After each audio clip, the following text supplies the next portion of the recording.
네, 안녕하십니까. 명기데이 적광입니다. 오늘은 5월의 그 무술일주를 가지고 한번 그 분석을 해보도록 하겠습니다. 5월의 무토일간이 토가 이렇게 정관으로 이렇게 4개나 도출하고 지지에 화토가 이렇게 이루어져서 한 점 이렇게 있는 수가 아주 메말라 있는 이런 그 사주의 형식을 갖고 있죠. 그래서 격국용신은 그 5월의 무토의 경우에는 그 양인격과 인수격으로 이렇게 될 가능성이 많이 있다, 이렇게 이제 보시면 되는데요. 그리고 이 사주에 만약 양인격이거나 하면은 이 사주가 완전 그 파격이 나가지고 좀 이렇게 그 상심도 이렇게 없는 이런 그 사주의 그 구성으로 이렇게 볼 수가 있겠죠. 일간의 강약은 뭐 말할 것도 없이 5월에 무토일간인 화토가 이렇게 와가니까 그 수가 극진을 받아서 아주 폐가 됐죠. 양인격일 경우에는 완전히 더 심하게 폐가 날 수도 있다라고 이렇게 볼 수가 있고요. 격국의 강약을 보면은 5월의 무토는 그 정인으로 보느냐 양인으로 보느냐는 사주 구조에 따라 그 나누고, 또 이 사주는 양인격으로 이제 볼 수가 있을 것 같아요. 재성이 있어서 폐가 된 사주이고, 인수격으로 보는 경우에는 정간에 그 병정이 떠 있고, 그 다음에 그 지지에 합국을 이룰 때 양인격에서 인수격으로 된다고 이렇게 했거든요. 그래서 이 사주는 운에 따라 양인격 또는 인수격으로 봐야 한다 그랬는데, 운세의 흐름을 이렇게 쭉 훑어보면은 인수격으로 이렇게 될 수가 있다, 이렇게 이제 볼 수가 있을 것 같아요. 격국의 해석으로는 양인격으로 화토 혈액의 그 수가 고갈되어 격국이 폐가 되었다. 왕한 화토의 기운을 살아나는 금운이나 제어하는 모군이 좋다, 이렇게 이제 보고 있는데, 이 사주에 토나 목이 하나도 없는 이런 사주 구조가 됐죠. 이제 육친의 인연은 이렇게 되면은 별로 이렇게 육친의 인연은 이렇게 볼 수가 없죠. 이게 화토의 그 세력이 자수를 이렇게 화생토 토국수 해가지고 자수를 아주 고갈시켜버리는 그런 그 사주 구조이기 때문에, 이 부모궁, 배우자궁, 자식궁이 이렇게 세 개가 이렇게 합을 해가지고 이 자수를 완전히 이렇게 극을 하고 있기 때문에 사주가 아주 흉한 모습이라고 이렇게 볼 수가 있을 것 같아요. 이 재성이 이렇게 심하게 다치고 하니까 그 부모의 은덕이 없죠. 그래서 아마도 이 사람은 아주 가난한 집안에서 태어났지 않았냐라는, 대운을 보면은 개미대운 같은 경우에는 이 개수가 이렇게 정관에 투출했어요. 이렇게 되면은 이 잠자고 있던 비급들이 이렇게 그 자기의 먹이가 오니까 이렇게 발동을 하게 돼 있죠. 그래서 오히려 더 흉해요. 완전 이제 그 수원지가 이렇게 있고 수가 이렇게 왕하면은 어느 정도 버틸 수가 있는데, 수원지 금이 하나도 없죠. 그렇기 때문에 개수가 투출해 하면은 더 겁재운으로 더 흉하게 되겠죠. 비겁들이 이렇게 막 분발을 해가지고 이렇게 하면 비겁정제 이런 것들이 일어날 수가 있겠죠. 재성운이 오면은 식상이나 관성이 없으면은 비겁들은 더 분발하죠. 더 발광을 한다는 얘기거든요. 그래서 더 맹렬하게 재성을 공격한다. 그러므로 조상의 덕이 없다. 조상을 내가 이렇게 치고 있잖아요. 그러니까 그게 상당히 흉하죠. 그리고 경신대운에는 보면은 무토의 길을 설계하여 수를 생해주기 때문에 신자 수국도 되면서 아주 경신대운이 좋죠. 생해주면 일단은 수기가 유통함으로 사주의 격이 갖추어져 좋은 시절이고, 임표조 선생의 그 통변에도 이때는 결혼하고 아들을 낳았다라고 이렇게 하고 있거든요. 경신, 신유대운 이 기간 동안에. 그래서 아주 그 좋은 그 운세로 해서 아주 잘 살았는데, 임술대운으로 넘어가면서 재성운과 비겁운으로 오술 합국을 이루고 수가 이렇게 마름으로 충룡의 변으로 일가족 5명이 모두 사망했다라고 이렇게 적고 있거든요. 충룡의 변은 고대 그 중국 신화 속에서 불의 신 충룡과 관련된 전쟁이나 난리를 일으킨 말인데, 충룡의 변이라고 할 때는 아마 이제 이 사람이 집에 불이 났거나 아니면은 그 전쟁이나 이런 걸로 인해서 일가족이 이렇게 몰살당하는, 이런 그 비운의 저 시기를 맞았다라고 이렇게 볼 수가 있는데, 임술대운이 아주 흉하죠. 임술대운이 굉장히 흉한 대운이라고 이렇게 볼 수가 있을 것 같아요. 그래서, 이 사주가 그 적전수 천미, 어떤 지지가 이렇게 실어주지 않으면 안 된다. 이제 이렇게 크게 이렇게 해석을 하고 이제 있거든요. 이 사주 같은 경우에는 이렇게 무토가 이렇게 정관으로 이렇게 하나의 기운으로 이렇게 돼 있는데,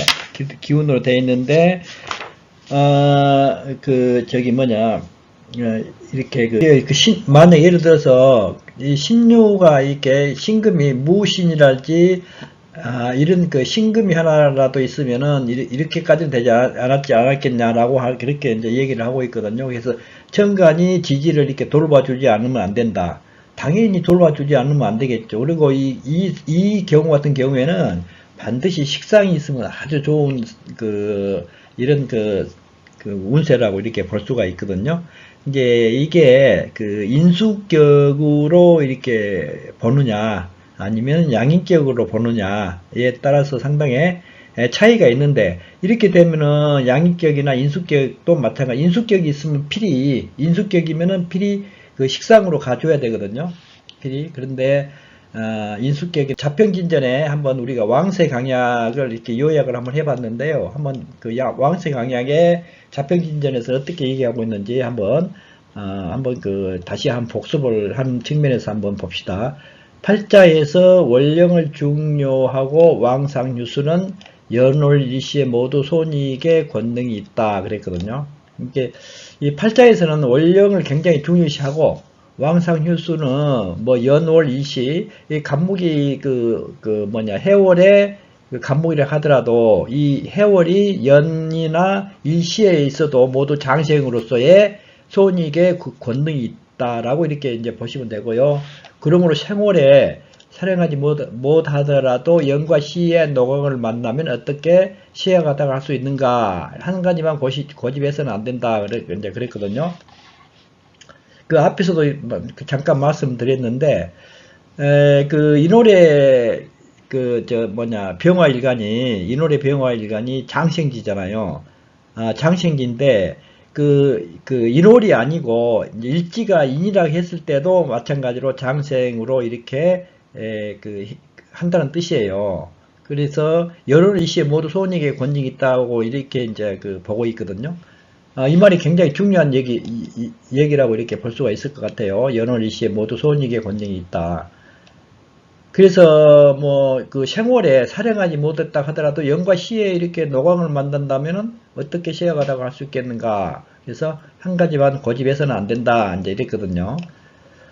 보면은 목이 이렇게 왕하나 금이 이렇게 중하면 목이 이태롭죠. 이제 그래서 이게 가불목이 임묘월에 생겼다 하더라도 다른 지지에서 금이 이렇게 있고 정관으로 경신금이 있다.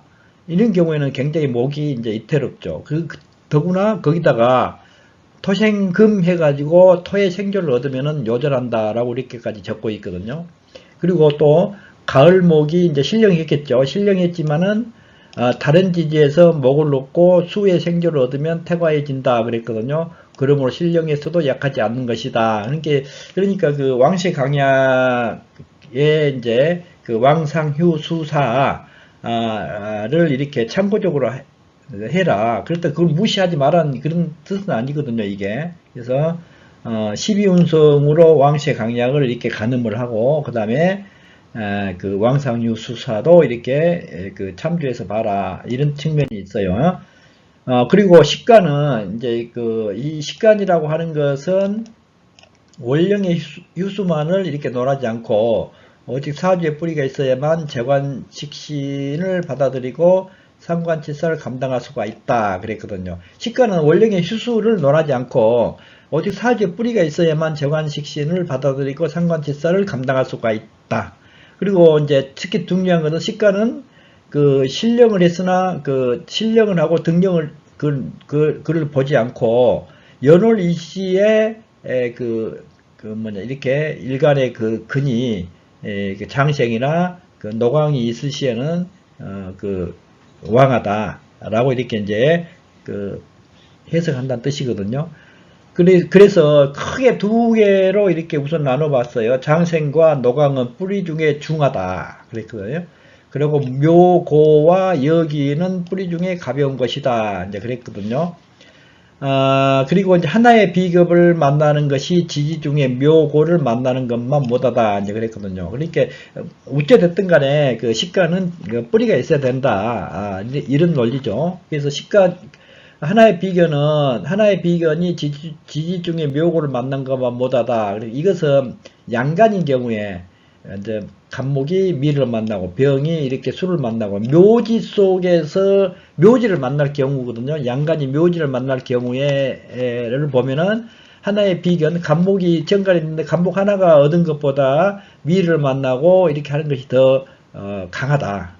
이렇게 이제 판단을 하는 거예요.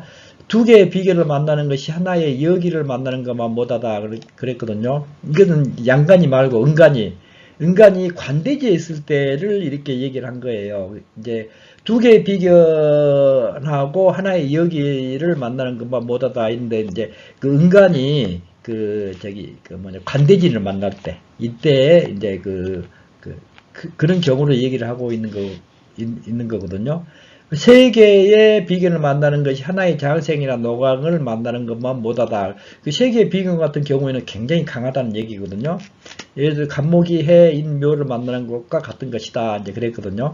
세 개의 비견은 아까 그 앞에 사주에서 네 개의 이제 세 개의 비견을 만나는 거죠. 모토일간이. 이게 장생이나 노광을 만나는 것만 못하지만은 그래도 힘은 있다. 이제 그래서 여기 보면은 간목이 해궁이나 인묘를 만나는 것과 같은 것이다 그랬거든요. 장생 노광을 만났을 경우에. 그리고 음의 장생은 이러한 논리를 세우지 않는다. 을이 오를 만나고 정이 유를 만나는 것은 이러한 논리가 성립이 안 된다는 뜻이에요. 그러나 기운은 있다고 그랬어요. 이렇게 근이 이제 없기 때문에 식간의 근이 없기 때문에 그러니까 자평진전에서는 어때 됐든 간에 그 지지에서 이 근을 만나는 것이 이렇게 왕세 강양을 보는 기본이다라고 하는 것은 이렇게 보면 알 수가 있을 것 같죠. 그러나 또한 뿌리가 있으면 하나의 여기를 얻는 것에 비유한다 그랬거든요. 을이 예를 들어서 음의 장생이거든요. 을이 오를 만나고 정이 유를 만나는 것이다 그랬거든요. 그런데 이것은 뿌리로 보지 않고 이렇게 기운으로 이렇게 보기 때문에 강하지는 않지만 그렇다고 해서 약하지는 않다라고 이렇게 보고 있고요. 그러나 또한 뿌리가 있으면은 을목이 예를 들어서 미를 만났거든요. 5월에 예를 들어서 을이 미를 만났어요. 그러면 하나의 여기를 얻는 것에 비유한다 이렇게 얘기를 했어요. 을이 묘를 만나고 오를 이렇게 만나면은 완전히 강한다고 볼 수 있겠으나 을목이 미를 만나고 그 다음에 이제 5월에 이렇게 생했다 했을 경우에는 그것은 하나의 여기를 얻는 것에 비유한다라고 이렇게 이제 얘기를 하고 있거든요. 을이 진을 만나고 정이 미를 만나는 것 이것은 여기 은간이 관대지에 있을 때 이것을 이렇게 하나의 여기를 얻는 것에 비유한다. 그러니까 음의 장생이 이렇게 있다 하더라도 그 뿌리가 이렇게 있으면은 여기를 만나는 것에 비유한다라고 이렇게 판단을 하시면 될 것 같아요. 그래서 비겁이라고 하는 것은 친구로서 서로가 도와주는 것과 같고 그리고 통구라는 것은 집안에 머물 수 있는 것과 같다 그랬거든요. 그러므로 천간에 많은 것이 뿌리가 튼튼한 것만 못하니 이 이치를 잘 알아야 한다 그랬거든요. 그래서 우리가 이 자평진전을 공부하고 이 격국론을 공부함에 있어 가지고 일간의 왕세 강약, 그 다음에 격국의 왕세 강약을 판단을 잘해야만이 운의 대입을 이렇게 잘할 수 있다. 라고 이렇게 저는 분명히 말씀을 드리고 싶어요. 그래서 오늘은 여기까지 하고요. 고생했습니다. 다음에 또 봬요.